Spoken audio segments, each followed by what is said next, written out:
திராவிட முன்மாதிரி ஆட்சி, Dravidian model 2.0, இரண்டாவது திராவிட மாடல் ஆட்சி மீண்டும் அமைய வேண்டும்.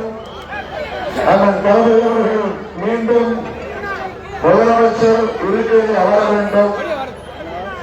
5 ஆண்டு கால அரசின் சாதனைகள் தொடர வேண்டும். அதற்கு அவருடைய தலைமையிலான மதசார்பற்ற முற்போக்கு கூட்டணிக்கு ஆதரவளிக்க வேண்டும் என்று கேட்டு தமிழ்நாடு முழுவதும் நாம் பிரச்சாரம் செய்து வருகிறேன். அந்த வகையில் ஆதி சேகர் போட்டியிடக்கூடிய பெரம்பூர் தொகுதிக்கு உங்களை தேடி வந்திருக்கிறேன், நாடி வந்திருக்கிறேன். அவரை பெருவாரியான வாக்குகளின் வித்தியாசத்தில் வெற்றியேறச் செய்வீர்கள் என்று நான் பெரிதும் நம்புகிறேன்.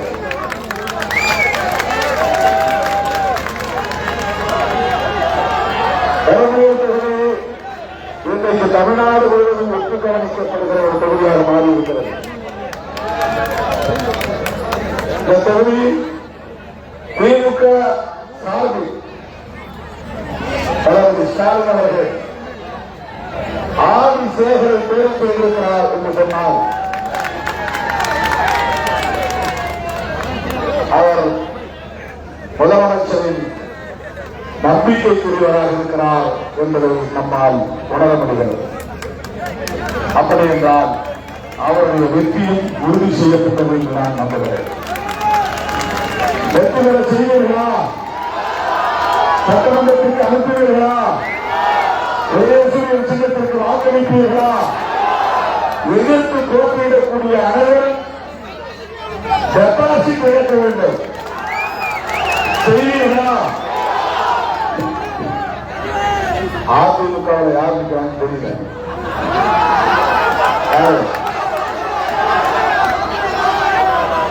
பாமக அதிமுக போட்டியிடாமலே பின்வாங்கிவிட்டது. ஆதி சேகரை எதிர்க்க தயாராக இல்லை. இரட்டையில இல்லை, உடைந்த பாமக உடைந்த பாமக இல்லை. மருத்துவர் ஐயா பற்ற ஒரு பாமக தனியாக உடைந்த பாமக.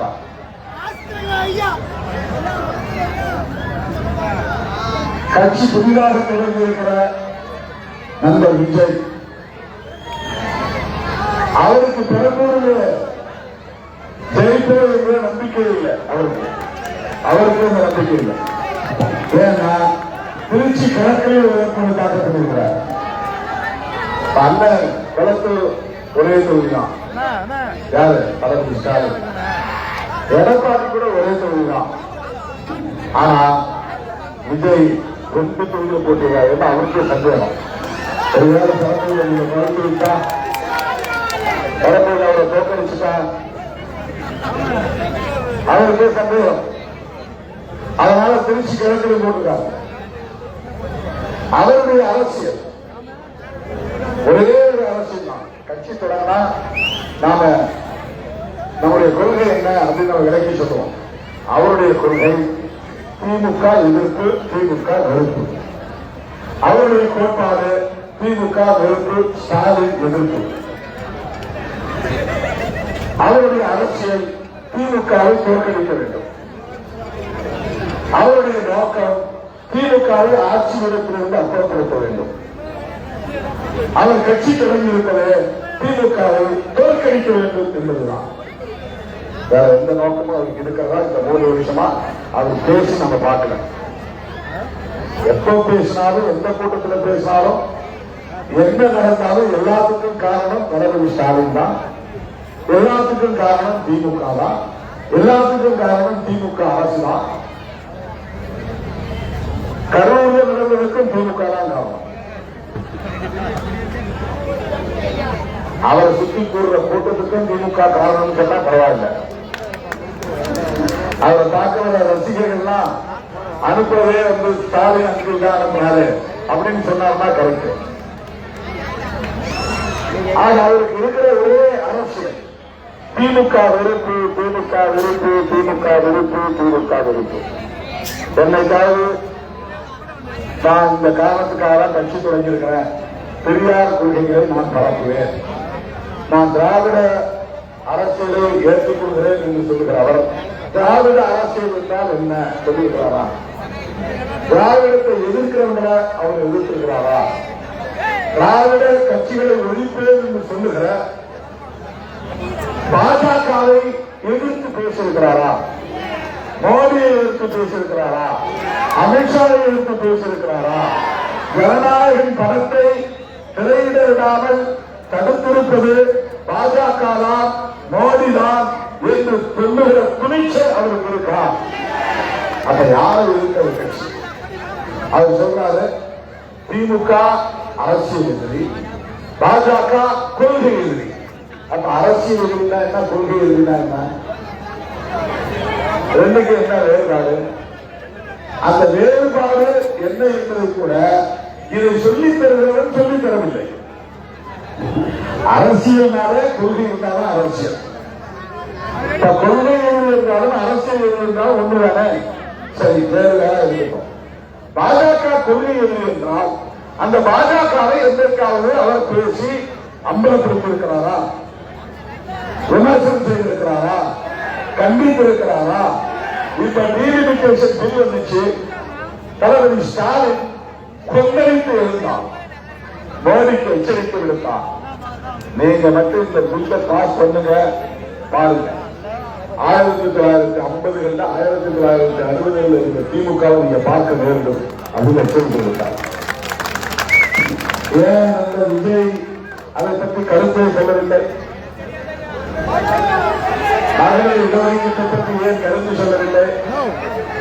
பாஜக சூழ்ச்சியை பற்றி ஏன் விமர்சிக்கவில்லை? தெரியும், ஆனா பயம். அவங்களேதான் எங்களை இறக்கி விட்டுருக்காங்க. என்னுடைய கருத்து, பிஜேபியை வந்து விஜய் வாங்க, கட்சி தொடங்குங்க. எங்களால இந்த முஸ்லீம் ஓட்டுலாம் வாங்க முடியாது, கிறிஸ்தவர் ஓட்டுலாம் வாங்க முடியாது. நாங்க ஏற்கனவே முஸ்லீம் வேண்டாம், கிறிஸ்தவர் வேண்டாம் முடிவெடுத்து அவங்களுக்கு எதிரான வெறுப்பை இந்தியா முழுவதும் பரப்பிட்டு வர்றோம். அதனால எங்களால கிறிஸ்தவர்கள் ஓட்டு ஒரு ஓட்டு கூட வாங்க முடியாது, முஸ்லீம் ஓட்டு ஒரு ஓட்டு கூட வாங்க முடியாது. மொத்தமா இவங்க எல்லாம் திமுக கூட்டணிக்கு போடுறாங்க, தளபதி ஸ்டாலினை ஆதரிக்கிறாங்க. இதை தடுக்கிறதுக்கு நீ தான் சரியான ஆள். நீ எங்களையும் எதிர்க்கிற மாதிரி எடுத்துட்டு கட்சி நடத்து. அப்பதான் திமுகவே பிடிக்காத சக்திகள் உனக்கு ஓட்டு போடுவாங்க. அந்த ஓட்டெல்லாம் திமுகவுக்கு போக விடாம தடுத்தா 300 ஓட்டு 400 ஓட்டுல நிறைய திமுக வேட்பாளர்கள் தோற்று போவாங்க. நாங்க ஜெயிச்சு வந்துருவோம், அண்ணா திமுக பிஜேபி ஜெயிச்சு வந்துருவோம். அதனால நீ கட்சியை தொடங்கு, திமுக வெறுப்பை பேசு, தனியா நில்லு, அதையெல்லாம் நாங்க பார்த்துக்கிறோம். இதுதான் பிஜேபி அஜெண்டா. இதை இல்லைன்னு மறுக்க முடியுமா? இது வெறும் யூகன்னு சொல்ல முடியுமா? அப்படின்னா நான் கேட்கிற கேள்வி பதில் சொல்ல. திமுகவை ஆட்சி பீடத்திலிருந்து அப்புறப்படுத்திவிட்டு யாரை முதலமைச்சர் நாற்காலில் உட்கார வைக்கப் போகிறீர்கள்? யார்? நீங்களா? எடப்பாடியா?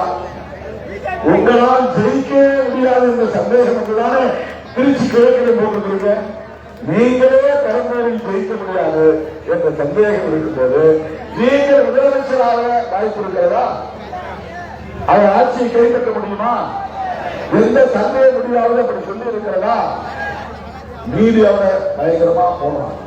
பத்திரிகை திறந்தால் வெறும் விஜய், டிவியை திறந்தால் விஜய், டிபேட் திறந்தால் விஜய், எல்லாம் பிஜேபி கட்டோடு போயிட்டாங்க. அப்ப விஜயை உயர்த்தி பிடிக்க திமுக கூட்டணியை பலவீனப்படுத்த முடியும். அதாவது கணக்கு. அதிமுக ஜெயிக்க வேண்டுமா வேண்டாமா? அதுவிட முக்கியம் திமுகவை வீழ்த்தணும். இதுதான். இதற்கு விஜய் தேவைப்படுகிறார். அவங்க கொள்கையை சொல்லி ஓட்டு கேட்க முடியாது. பாஜகவும் அதிமுகவும் ஒரே கொள்கையை பேசுகிற கட்சிகளா? பெரியார் ஏற்கிற கட்சியா பிஜேபி? பெரியார் கொள்கையை பேசுகிற கட்சியா பிஜேபி? அண்ணாவை ஏற்கிற கட்சியா பிஜேபி? அண்ணா பேசிய இருமொழி கொள்கையை பேசுகிற கட்சியா பிஜேபி? அண்ணா பேசிய மாநில சுயாட்சியை பேசுகிற கட்சியா பிஜேபி? பெரியாரை கொச்சைப்படுத்துகிற கட்சி பிஜேபி. பெரியாரை அவமதிக்கிற கட்சி பிஜேபி. பெரியார் சிலைக்கு செருப்பு மாலை போடுகிற கட்சி பிஜேபி. இஸ்லாமியர்கள் வெறுக்கிற கட்சி பிஜேபி. கிறிஸ்தவர்கள் வெறுக்கிற கட்சி பிஜேபி.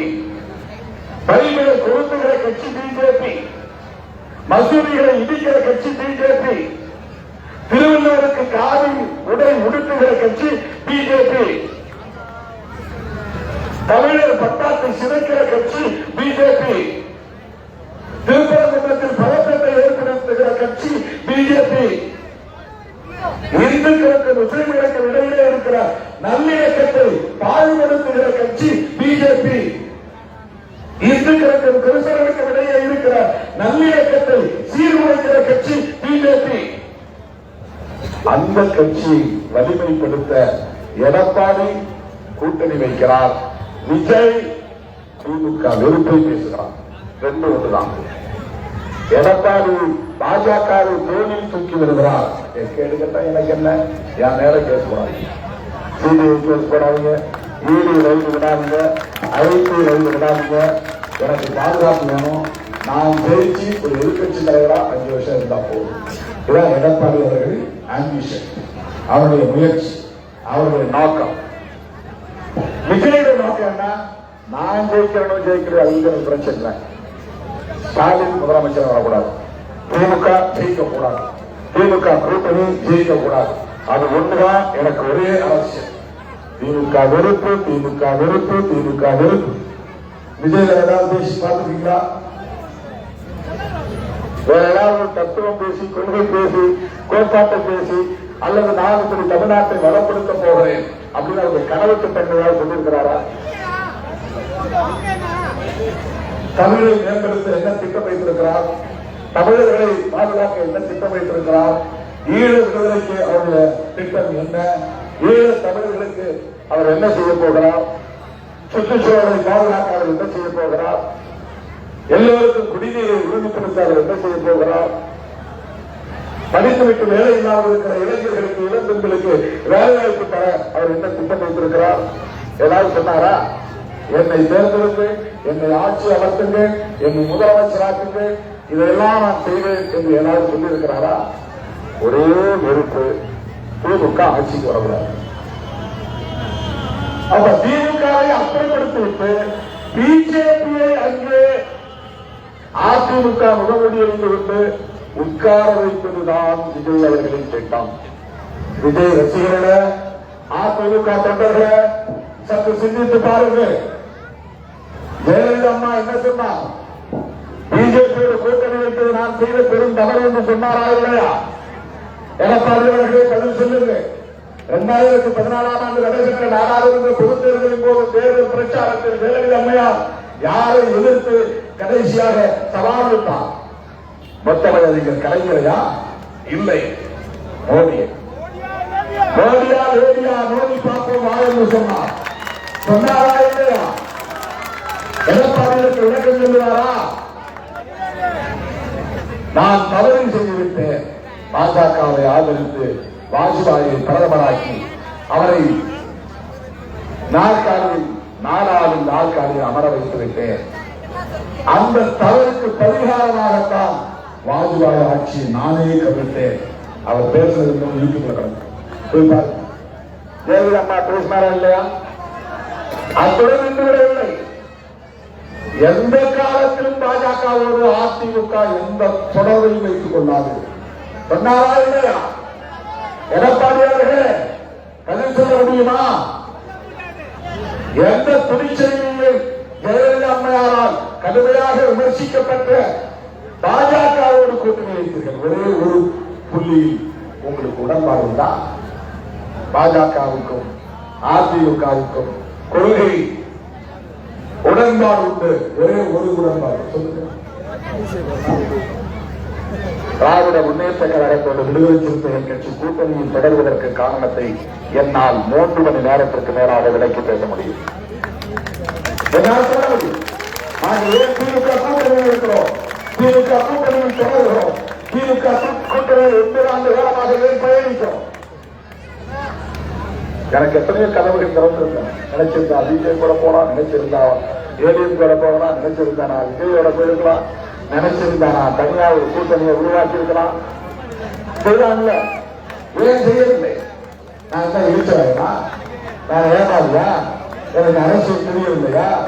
நான் என்ன கட்டுக்குட்டியா? 35 ஆண்டு காலம் பொது வாழ்க்கையில் இருக்கிறேன். 27 வயது ஒரு இயக்கத்தின் தலைமை பொறுப்பை ஏற்கிறேன். இன்றைக்கு 63 வயது முடிந்திருக்கிறேன். கலைஞரோடு நான் அரசியல் செய்திருக்கிறேன். ஜெயலலிதா அம்மையாரோடு இருக்கிற காலம் நான் அரசியல் செய்திருக்கிறேன். மோப்பனாரோடு நான் அரசியல் செய்திருக்கிறேன். இந்தியாவில் பல தலைவர்களோடு நான் நெருக்கமாக பழகியிருக்கிறேன். பல மாநிலங்களுக்கு நான் போயிருக்கிறேன். பல மாநிலங்களில் இந்த கட்சி இன்னைக்கு வளர்ந்திருக்கிறது. ஆந்திராவில் கட்சி இருக்கிறது, தெலுங்கானாவில் கட்சி இருக்கிறது, கேரளாவில் கட்சி இருக்கிறது. இவ்வளவு அனுபவம் எனக்கு இருக்கிறது. ஆனாலும் 6 சீட்டா 8 சீட்டா எனக்கு கவலை இல்லை. மதசார்பற்ற புரட்சியாளர் அம்பேத்கர் வகுத்தளித்த அரசமைப்பு சட்டத்தில் ஊர்வூச்சு கோட்பாடுகள் முதன்மையானது மதசார்பின்மை என்பதுதான். மதசார்பற்ற முத்தமிழறிஞர் கலைஞர் 2003 இந்த கூட்டணி கிடைத்த போதில்லை. மதசார்பற்ற முற்போக்கு கூட்டணி, மதசார்பற்ற அந்த வார்த்தை தான் ரொம்ப முக்கியம். அரசமைப்பு சட்டத்தில் இருக்கக்கூடிய ஆன்மாக்கள் உண்டு. ஆன்மா மதச்சார் செக்யூலரிசம், இங்கிலீஷ்ல செக்யூலரிசம். இந்த கூட்டணிக்கே பெயர் மதசார்பற்ற முற்போக்கு கூட்டணி. இந்த பெயருக்கு இந்த கூட்டணியில் தொடர வேண்டும். அதுதான் விடுதலை தெரிவித்திருக்கிறார். அதுதான் கொள்கை. மதச்சார்பின்மை என்பதுதான். பாஜக மதச்சார்பின்மை கொள்கையை உடன்பாடு உள்ள கட்சியா? பிற மதங்களை அரவணைக்கிற கட்சியா? முஸ்லிம்களுக்கு இடம் கொடுக்கிறார்களா? தொகுதி கொடுக்கிறார்களா? வேட்பாளர்களை நிறுத்துகிறார்களா? நான் 8 தொகுதி வாங்கினா 1 தொகுதி முஸ்லிம் தரேன். இந்த 1 தொகுதி கிறிஸ்தவருக்கு தந்துக்கிறேன். பிஜேபி எத்தனை வேட்பாளர்கள் போட்டாலும் ஒரு முஸ்லீமை பார்க்க முடியாது, கிறிஸ்தவர்கள் பார்க்க மாட்ட முடியாது. அவ்வளவு நெருப்பு. கிறிஸ்தவர்கள் அடிக்கிறார்கள், தேவாலயங்களை இடிக்கிறார்கள், ஜெபம் செய்யக்கூடாது என்கிறார்கள், பைபிளை கொடுக்கிறார்கள். பெரம்பூர்ல கிறிஸ்டின் நிறைய இருக்காங்களா?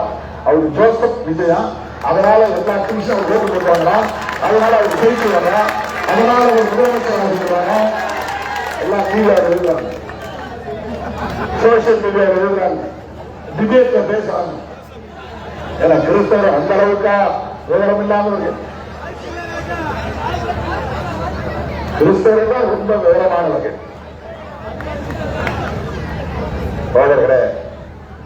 விஜய் மறைமுகமாக பிஜேபிக்கு வேலை செய்கிறார். அதை நாம் தெளிவாக உணர்ந்து கொள்ள வேண்டும், புரிந்து கொள்ள வேண்டும். ஒரு கட்சியின் மீது விமர்சனம் வைப்பது வேறு, ஆனால் வெறுப்பை உண்ணுவது வேறு. மதமாற்றம் செய்யறாங்க சில பேர், அதை நாம் விமர்சிக்கலாம், தப்பு இல்லை. கட்டாயப்படுத்தி முஸ்லீமா மாற்றலாம், கட்டாயப்படுத்தி கிறிஸ்தவம் மாற்றலாம், அது தப்பு தானே அப்படின்னு சொல்றது கிடைக்கும். ஆனா மொத்த முஸ்லீம் மதத்தையும் அந்நியர்களாக காட்டுவது, பயங்கரவாதிகளாக காட்டுவது, மொத்த கிறிஸ்தவர்களையும் அந்நியர்களாக, வேறு நாட்டை சார்ந்தவர்கள், இவன் இஸ்ரேல் மதத்தை கொண்டு வந்து பேசுறான், ஜெருசலேம் அரசியல் இங்க பேசுறான் அப்படின்னு அவங்க மேல வெறுப்பை விளைவித்தார்கள். இதுதான் வெறுப்பு அரசியல். அந்த வெறுப்பு அரசியலை பேசக்கூடிய பாஜகவை கொள்கை என்று சொல்லுகிற விஜய் அவர்கள் இதுவரையும் ஒரு வேளையில் கூட, ஒரே ஒரு முறை கூட விமர்சித்ததில்லை, கண்டித்ததில்லை, எதிர்த்ததில்லை. ஆக தெளிவாக நீங்கள் புரிந்து கொள்ளுங்கள். எடப்பாடி பழனிசாமி பாஜகவை தோல்வி தூக்கி வருகிறார். விஜய் பாஜகவை சிவப்பு கம்பளம் விரித்து நான் வழி போட்டு தரேன், ஒன்னால திமுகவை வீழ்த்த முடியாது, நான் வீழ்த்தி காட்டுறேன் அப்படின்னு ஒரு டீலிங், அண்டர் கிரவுண்ட் டீலிங். அதனால்தான் திருமாவளவன் மதசார்பற்ற முற்போக்கு கூட்டணியை உடும்பு பண்ணி வரவை கொண்டிருக்கிறார், உறுதியுடன் இருக்கிறார். நமக்கு திமுக தலைமையிலான கூட்டணியால் மட்டும்தான் தமிழ்நாட்டை காப்பாற்ற முடியும். அண்ணன் தளபதி ஸ்டாலின் அவர்கள் தலைமையிலான இந்த கூட்டங்களால் மட்டும்தான் தமிழ் மொழியை காப்பாற்ற முடியும், தமிழ் மக்களை காப்பாற்ற முடியும், தமிழர் பண்பாட்டை காப்பாற்ற முடியும், தென்னிந்தியாவையே காப்பாற்ற முடியும். இன்றைக்கு பாஜகவுடைய சூழ்ச்சி சதியை முறியடித்த பெருமை அண்ணன் தலைவர் ஸ்டாலின் அவர்கள் சாரும்.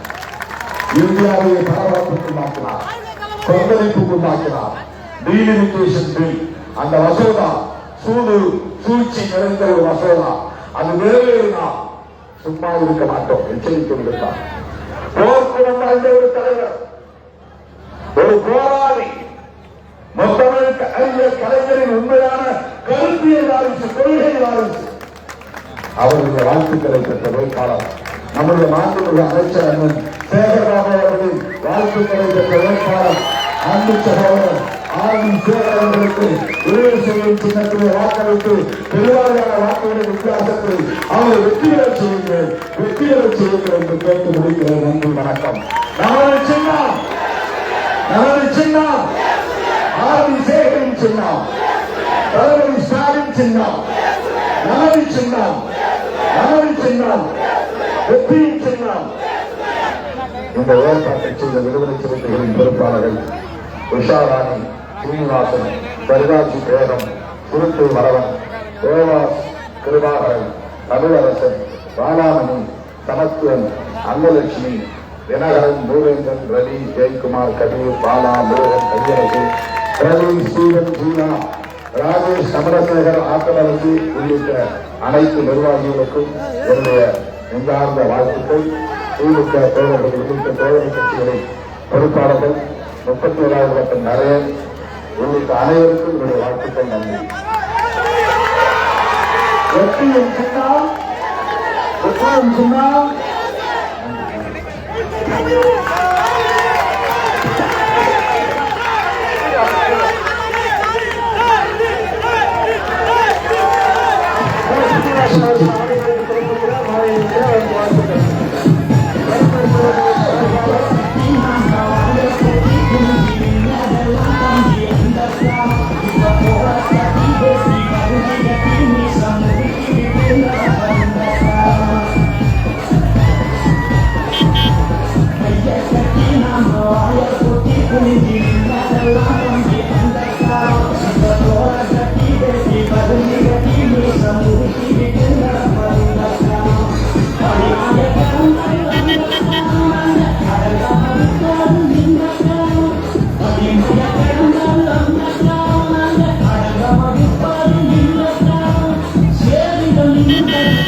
தமிழ் மண்ணு பூரா கொடுமா மீச வச்சி கோடி சிறுத்தங்க உடனே